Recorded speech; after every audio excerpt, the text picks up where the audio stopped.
High guys, ഈ വീഡിയോയിൽ നമ്മൾ പഠിക്കാൻ പോകുന്നത് എങ്ങനെയാണ് ഒരു text scale reveal animation friction ഉപയോഗിച്ച് ചെയ്യുന്നതെന്നുള്ളതാണ്. ഓക്കെ, അപ്പോൾ നമുക്ക് ഫ്രിക്ഷൻ ഓപ്പൺ ചെയ്യാം.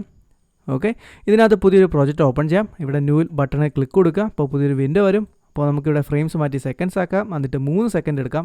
FPS നമുക്ക് 30 തന്നെ കൊടുക്കാം. എന്നിട്ട് ഓക്കെ എടുക്കാം. ഓക്കെ, അപ്പോൾ നമ്മുടെ പ്രോജക്റ്റ് ഓപ്പൺ ആയിരിക്കുകയാണ്. ഇനി നമുക്ക് എന്താണ് ടെക്സ്റ്റ് ടൂൾ എടുക്കാം. എന്നിട്ട് ക്യാൻവാസിൽ ഒരു ക്ലിക്ക് കൊടുക്കുക. എന്നിട്ട് നിങ്ങൾക്ക് ഇഷ്ടമുള്ള ടെക്സ്റ്റ് ടൈപ്പ് ചെയ്യുക. ഓക്കെ, ഞാനിപ്പോൾ ക്രിയേറ്റീവ് ഡോട്ട് എന്നും പറഞ്ഞുകൊണ്ട് ടൈപ്പ് ചെയ്യാണ്. നിങ്ങൾക്ക് ഇഷ്ടമുള്ള ടൈപ്പ് ചെയ്യാം. ഓക്കെ, ഇപ്പോൾ ഈ ഫാമിലിക്കകത്ത് എന്നിട്ട് ഇനി നമുക്ക് നമ്മുടെ ഫോണ്ട് സെലക്ട് ചെയ്യാം. ഞാൻ മോണ്ട് സെറായിട്ട് ബ്ലാക്ക് എടുക്കുകയാണ്.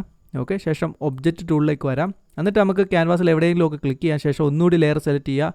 കീബോർഡിലെ എസ് പ്രസ് ചെയ്തുകൊണ്ട് മൗസ് നീക്കുക. അപ്പോൾ നമ്മുടെ ടെക്സ്റ്റ് എന്താണ് വലുതാവുന്നതായിരിക്കും. കണ്ടില്ലേ? ഓക്കെ, ശേഷം നമുക്ക് എന്താണ് ഇവിടെ അലൈൻ ചെയ്യാനുള്ള ഓപ്ഷൻ ഉണ്ട്. നമുക്ക് എന്താണ് വെർട്ടിക്കലായിട്ടും ഹൊറിസോണ്ടലായിട്ടും അലൈൻ ചെയ്യാം. ഓക്കെ, അപ്പോൾ നമുക്ക് ടെക്സ്റ്റ് കറക്റ്റ് സെൻറ്ററിൽ വരുന്നതായിരിക്കും.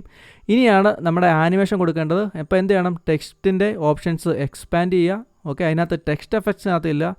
റൈറ്റ് ക്ലിക്ക് കൊടുക്കുക, ആഡ് എഫക്റ്റ് കൊടുക്കുക. ഓക്കെ, എന്നിട്ട് എക്സ്പാൻഡ് ചെയ്യുക, പിന്നെ എക്സ്പാൻഡ് ചെയ്യുക, എന്നിട്ട് താഴോട്ട് വരാം. ഇവിടെ ട്രാൻസ്ഫോമിനകത്തില്ല, ഇവിടെ സ്കെയിലിനകത്തില്ല, ഇവിടെ എക്സും വൈയും 0 ആക്കുക. ഓക്കെ, എന്നിട്ട് ഈ പോയിൻ്റ് ടൂൾ എടുക്കുക. ഓക്കെ, എന്നിട്ട് ഈ ഒരു ലെയർ ഒന്ന് സെലക്ട് ചെയ്യുക. ഓക്കെ, അപ്പോൾ നമുക്കിവിടെ കുറച്ച് കൺട്രോൾസ് ഇവിടെ വരുന്നതായിരിക്കും. കണ്ടില്ലേ? ഇതിലെ ഒരു പോയിൻ്റ് നമുക്ക് ഇവിടെ കൊണ്ടുവെക്കാം. എന്നിട്ട് ഈ ഒരു പോയിൻ്റ് ഇങ്ങോട്ട് അഡ്ജസ്റ്റ് ചെയ്യാം. ഓക്കെ, ഇനി ഈ പോയിൻറ്റുകളെല്ലാം സെലക്ട് ചെയ്തിട്ട് കീബോർഡിലെ G പ്രസ് ചെയ്തുകൊണ്ട് X പ്രസ് ചെയ്തുകൊണ്ട് മൗസ് വലത്തോട്ട് നീക്കുകയാണെങ്കിൽ ടെക്സ്റ്റ് ഇങ്ങനെ റിവീലായി വരുന്നത് കാണാൻ പറ്റും. കണ്ടില്ലേ? അപ്പോൾ ഇങ്ങനെ വന്നിട്ട് കാര്യമില്ല. എന്താണ് നമുക്കിത് ആനിമേറ്റ് ചെയ്യണം, ഈ 4 പോയിൻറ്റുകളും. അപ്പോൾ എങ്ങനെയാണ് 4 പോയിൻറ്റുകൾ ആനിമേറ്റ് ചെയ്യുന്നത് നോക്കാം. ഇപ്പോൾ ഇവിടെ ഡിമിനിഷനകത്തില്ല. ഓക്കെ, അപ്പം ഈ പോയിൻറ്റുകളുടെ എന്താണ് ഇടത്ത് ഭാഗത്തായിട്ട് ഇങ്ങനെ ചെറിയ വൃത്തമുണ്ട്. അപ്പോൾ അതിൽ ക്ലിക്ക് കൊടുക്കുക. അപ്പോൾ അവിടെ എന്താണ് ചുമന്ന കളറായി വരുന്നതാണ്. അതിൻ്റെ അർത്ഥം കീ ഫ്രെയിം കൊടുത്തെന്നുള്ളതാണ്. ഓക്കെ, ഇനി എന്ത് ചെയ്യണം? 1 സെക്കൻഡ് മുന്നോട്ട് എല്ലാം ഒരു ഏകദേശം 30 എടുക്കാം. ഓക്കെ, സോറി 30 ഇപ്പോൾ ഇത് നമ്മൾ 30 FPS വീഡിയോ ആണല്ലോ. അപ്പം 30 എന്ന് പറയുമ്പോൾ എന്താണ് 1 സെക്കൻഡ് ആയിരിക്കും അല്ലേ? അപ്പോൾ 1 സെക്കൻഡ് നമുക്ക് ചെല്ലാം. എന്നിട്ട് എന്താണ് ഈ പോയിൻറ്റുകളെല്ലാം സെലക്ട് ചെയ്ത് കീബോർഡിലെ G പ്രസ് ചെയ്ത് X പ്രസ് ചെയ്യുക. അപ്പം നമുക്ക് എന്നിട്ട് മൗസ് വലത്തോട്ട് നീക്കുക. അപ്പോൾ നമ്മുടെ എന്താണ് ഈ പോയിൻറ്റുകൾ വന്നിട്ട് വലത്തോട്ട് പോകുന്ന കാണാൻ പറ്റും.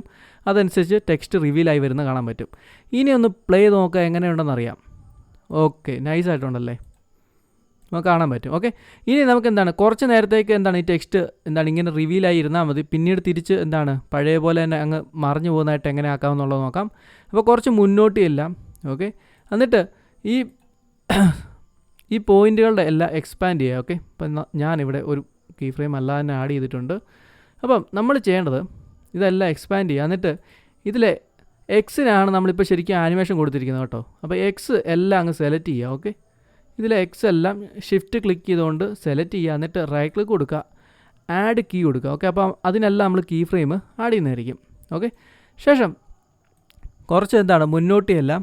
ഓക്കെ, എന്നിട്ട് ഈ എന്താണ് ഇത്രയും പോയിൻറ്റുകൾ സെലക്ട് ചെയ്തിട്ട് കീബോർഡിലെ G പ്രസ് ചെയ്തുകൊണ്ട് X പ്രസ് ചെയ്യുക. അപ്പം എന്നിട്ട് മൗസ് ഇടത്തോട്ട് നീക്കുക. ഓക്കെ, അപ്പോൾ നമുക്കിങ്ങനെ പോയിൻ്റ് ഇങ്ങോട്ട് നീക്കാൻ പറ്റും. കണ്ടില്ലേ? ഇനി എന്നിട്ട് ഒന്ന് പ്ലേ ചെയ്ത് നോക്കാമെങ്കിൽ നമ്മുടെ ആനിമേഷൻ കാണാൻ പറ്റും. ഓക്കെ, കണ്ടില്ലേ? ഒരു നൈസായിട്ടുള്ളൊരു ആനിമേഷൻ വന്നിട്ടുണ്ട്. ഇനി നമുക്ക് എന്താണ് കുറച്ചും കൂടി ഇതിന് ലൈഫ് കൊടുക്കാവുന്നതാണ്. എങ്ങനെയാണ്? ഗ്രാഫ് എഡിറ്റർ ഉപയോഗിച്ച്. ഓക്കെ, അപ്പം ഇവിടെ നിങ്ങൾ കാര്യം മനസ്സിലാക്കണം. ഞാനിപ്പോൾ എക്സിനല്ല കീ ഫ്രെയിം കൊടുത്തത്. അതെന്താണ് കാരണം? ഈ വൈക്ക് വാല്യൂ ചേഞ്ച് ചെയ്യുന്നില്ല. നിങ്ങൾ ഈ പ്ലേ ഹെഡ് മൂവ് ചെയ്ത് കഴിഞ്ഞാൽ മനസ്സിലാവും ഈ വൈയുടെ വാല്യൂ ചേഞ്ച് ചെയ്യുന്നില്ല. അതായത് വൈക്ക് ശരിക്കും പറഞ്ഞാൽ കീ ഫ്രെയിം കൊടുക്കേണ്ട കാര്യമില്ല. ഓക്കെ, അതാണ് മറ്റൊരു കാര്യം. പിന്നെ ഞാൻ കുറച്ചുകൂടി എളുപ്പത്തിന് വേണ്ടി അങ്ങ് നേരത്തെ നമ്മൾ എന്താണ് എക്സ്പാൻഡ് ചെയ്യാതെ തന്നെ അങ്ങ് കീ ഫ്രെയിം കൊടുത്തതേ ഉള്ളൂ. എക്സ്പാൻഡ് ചെയ്യാതെ കീ ഫ്രെയിം കൊടുക്കുകയാണെങ്കിൽ എന്തായിരിക്കും പറ്റുന്നത്? അതിനകത്ത് എന്തൊക്കെ പ്രോപ്പർട്ടീസ് വരുന്നുണ്ടോ അതിനെല്ലാം കീ ഫ്രെയിം കൊടുക്കുന്നതായിരിക്കും. ഓക്കെ, അതാണ് ആ കാര്യം. അപ്പോൾ അത് വിടാം. നമുക്ക് എന്താണ് ഗ്രാഫ് എഡിറ്ററിലേക്ക് വരാം. ഓക്കെ, അപ്പോൾ ചുമ്മാ ഗ്രാഫ് എഡിറ്റർ ഓൺ ആയി കഴിഞ്ഞാൽ നമുക്ക് ഒരു പോയിൻറ്റിൻ്റെയും ഗ്രാഫ് കാണത്തില്ല. എന്ത് ചെയ്യണം? ആ ഒരു ഗ്രാഫ് ഏതൊരു പ്രോപ്പർട്ടി ആണോ അതിൻ്റേത് ഓൺ ആക്കണം. ഓക്കെ, അപ്പോൾ ഞാൻ എക്സിൻ്റെ ഓൺ ആക്കുകയാണ്. ശേഷം പോയിൻറ്റ് 2ൻ്റെ എക്സ് ഓൺ ആക്കാം, പോയിൻറ്റ് 3യുടെ എക്സ് ഓൺ ആക്കാം, പോയിൻറ്റ് 4ൻ്റെയും എക്സ് ഓൺ ആക്കാം. ഓക്കെ, അപ്പോൾ നമുക്ക് അതിൻ്റെ ഗ്രാഫ് കാണാൻ പറ്റും. കണ്ടല്ലേ? ഇനി നമുക്ക് എന്താണ് ഈ പോയിൻറ്റുകളെല്ലാം സെലക്ട് ചെയ്യാം. ഓക്കെ, ആദ്യത്തെ എന്താണ് ഇത്രയും കീ ഫ്രെയിംസ് എന്താണ് നമുക്ക് സെലക്ട് ചെയ്യാം. എന്നിട്ട് അതിൻ്റെ ഇവിടെ മേക്ക് സെഗ്മെൻറ്റ് കർവ് എന്ന് പറയുന്ന ഒരു ഓപ്ഷൻ ഉണ്ട്. അതേ ക്ലിക്ക് കൊടുക്കുക. അപ്പോൾ നമുക്ക് അതിന് ഹാൻഡിൽസ് വരുന്നതായിരിക്കും. എന്നിട്ട് ഈ ഹാൻഡിൽ ഉപയോഗിച്ച് നമുക്ക് ഈ പോയിൻറ്റ് എന്താണ് അഡ്ജസ്റ്റ് ചെയ്യാവുന്നതാണ്. ഓക്കെ, അപ്പോൾ നമുക്ക് അഡ്ജസ്റ്റ് ചെയ്യാം. അപ്പോൾ നിങ്ങളിതിങ്ങനെ അഡ്ജസ്റ്റ് ചെയ്ത് നോക്കുക എങ്ങനെയാണ് നിങ്ങൾക്ക് വേണ്ടതെന്നുള്ളത്. പിന്നെ ഒരു കാര്യം ഓർക്കുക, ഈ ലൈനുകളൊന്നും എന്താണ് ഓവർലാപ്പ് ചെയ്യില്ല. അതായത് അതിൻ്റെ മുകളിലായിട്ട് വരരുത്. ഇത് കണ്ടില്ല, ഇപ്പോൾ ഇതിൻ്റെ മുകളിലായിട്ടാണ് ഇരിക്കുന്നത്. അപ്പോൾ എന്ത് ചെയ്യണം? ആ ഒരു മുകളിലത്തെ അതനുസരിച്ച് നമ്മൾ അഡ്ജസ്റ്റ് ചെയ്യണം. ഓക്കെ, അപ്പോൾ അതിൻ്റെ ഹാൻഡിൽ ഉപയോഗിച്ച് നമുക്ക് അഡ്ജസ്റ്റ് ചെയ്യാം. അടുത്തത് യെല്ലോ എടുക്കാം. ഓക്കെ, യെല്ലോ ഇവിടെ കാണുന്നില്ലേ? കാണാമല്ലോ. യെല്ലോ നമുക്ക് എടുത്താൽ അഡ്ജസ്റ്റ് ചെയ്യാം, അതിൻ്റെ ഹാൻഡിൽ എടുക്കാം. ഓക്കെ, അപ്പോൾ ഇതിൻ്റെ എല്ലാ ഹാൻഡിൽ ഉപയോഗിച്ച് ഇങ്ങനെ ഇത് ചെയ്യാം. ഓവർലാപ്പ് ചെയ്യാതെ ശ്രദ്ധിക്കുക. ഓക്കെ,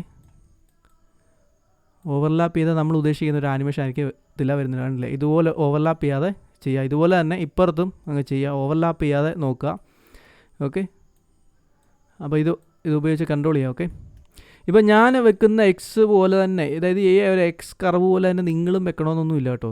നിങ്ങളിത് എന്താണ് ഇങ്ങനെ അഡ്ജസ്റ്റ് ചെയ്ത ശേഷം പ്ലേ ചെയ്ത് നോക്കണം അത് എങ്ങനെയാണ് വരുന്നതെന്നുള്ളത്. അപ്പോൾ നിങ്ങൾ ഉദ്ദേശിക്കുന്നത് എങ്ങനെയാണോ വേണ്ടത് അതുപോലെ എന്താണ് നിങ്ങൾ തീരുമാനിക്കുക എങ്ങനെ വേണമെന്നുള്ളത്. അതായത് ഗ്രാഫ് നിങ്ങൾ അതനുസരിച്ച് അഡ്ജസ്റ്റ് ചെയ്യുക കേട്ടോ.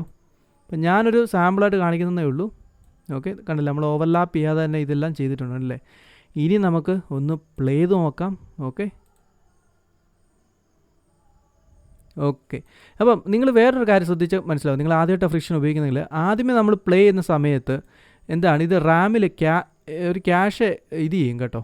റാമിൽ ക്യാഷ് കളക്ട് ചെയ്യും, ശേഷമാണ് എന്താണ് യഥാർത്ഥത്തിൽ പ്ലേ ചെയ്യുന്നത്. അതുകൊണ്ടാണ് ആദ്യമേ ഒന്ന് പ്ലേ ചെയ്ത് പോയിട്ട് പിന്നീട് വന്ന് പ്ലേ ആവുന്നത് കേട്ടോ. ഓക്കെ, ഇപ്പോൾ നമ്മൾ റാമിൽ ക്യാഷ് ഓൾറെഡി ഉണ്ട്.